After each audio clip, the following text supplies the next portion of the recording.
So I'm going to teach you how to open Anton Bauer HC. So you'll see, let's see how to get these little tabs here. Those are what holds the clamshell together. You're basically wanting to pry underneath them, and then you'll go all the way underneath and basically push back, and then slide the screwdriver a little forward, and it'll crack the clamshell open. I'll kind of show you how to do that. So you basically get under this one, and you want to use a smooth screwdriver. This is not a smooth screwdriver. I couldn't find my good one, but you're going to basically wedge it under there a little bit, and then you'll hear it kind of pop.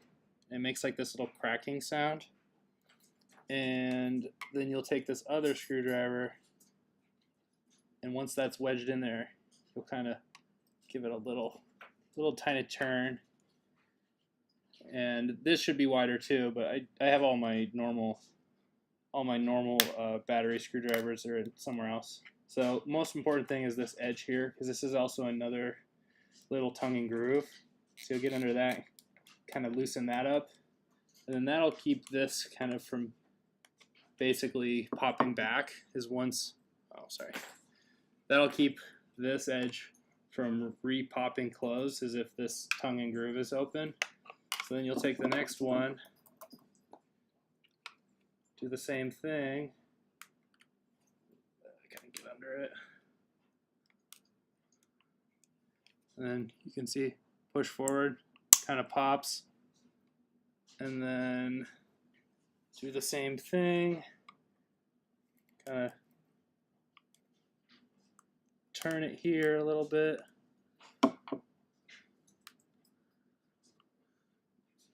At this point, it's basically really the only thing holding it together is this tongue and groove. So I'm going to swap these actually.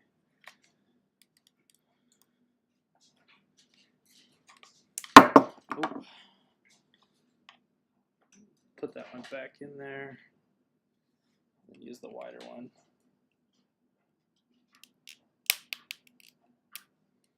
And I'm not doing this as gentle as I usually do, just because it's harder to record this, but basically see, crack that open. Once this side's pretty much open, it becomes very easy. All we have to do is get under.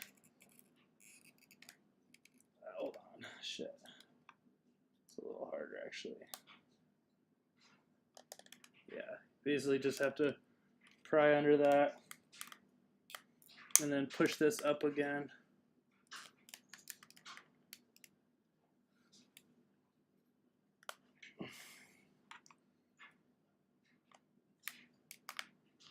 I usually do this like a lot closer to my chest, so this is a little harder to do it up high like this for the camera, but basically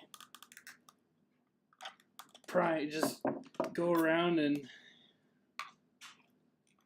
try to get under it. It's really better to have a smoother screwdriver. This one's kind of marring the edges a little bit, but you'll get like this, pop it, kind of push back, and it's pretty much open now.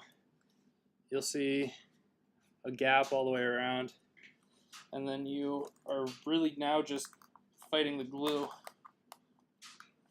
So you can kind of get your screwdriver under it and kind of pry it up a little bit more.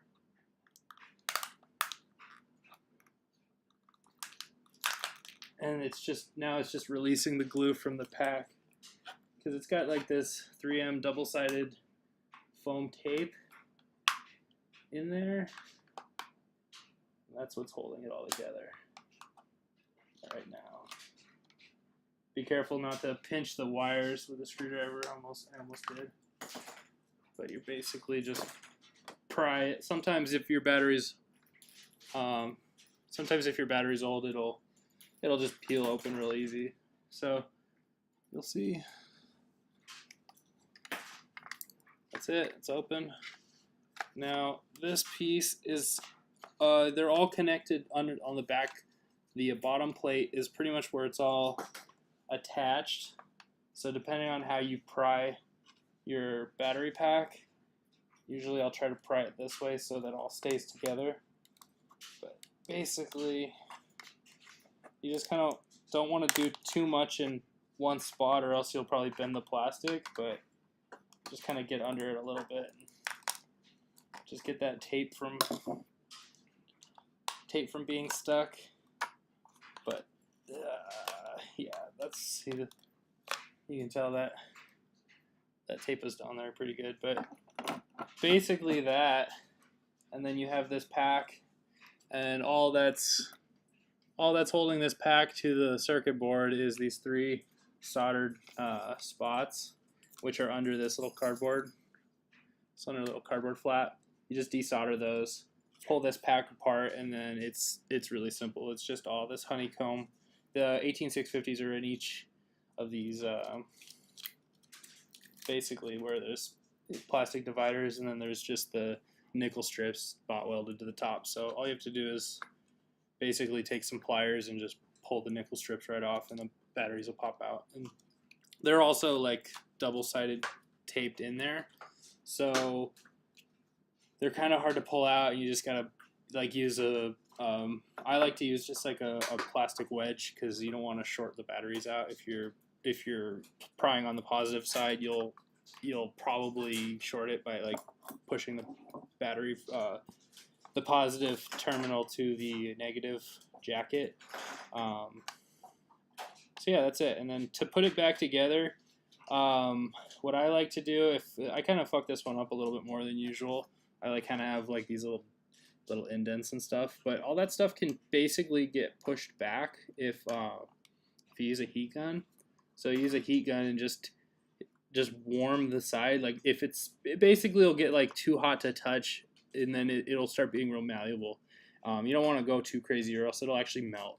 And you're just wanting it to get like basically soft, so that when you take like the I like these screwdrivers because they have like this the base of it like this. You can just basically like push back on all the plastic, and it'll like push these little deformations back. And if you use like a real smooth screwdriver, if you take your time, you won't have any of these indentations like I just did. But what you will have inevitably is where you've pried this middle piece up.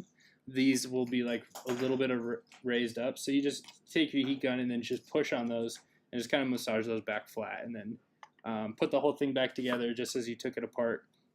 I like to use this crafting foam that you can buy on Amazon. It's like 2mm thick, black. It's the same shit as this, and then you just I just use double-sided tape. I literally tape it with this heat tape. I wrap it around and tape it to itself, and then I put the same 3M double-sided tape. Sometimes you can just reuse this stuff because it's actually still sticky. So the same 3M double-sided tape. Put it back together. I mean, it's really simple. After like getting it open is honestly the hardest part, and it's not really that hard. And then you just you just put it all back together just like it came out. I'll do that later. But things to note is on the in the pack itself, like where there's, I can show you. I'll just take this one a little bit more apart. In the pack itself, there's these spots where there'll basically like so this board here has these 2 big tabs. These are actually like connected to the nickel plate. So you'll have to desolder. Use like a desoldering iron, or just use your soldering iron and basically melt this away. It'll melt, and then you get under it and then pry it up. It has to be flat, because then you can pull this whole chip off. And then I don't desolder these wires.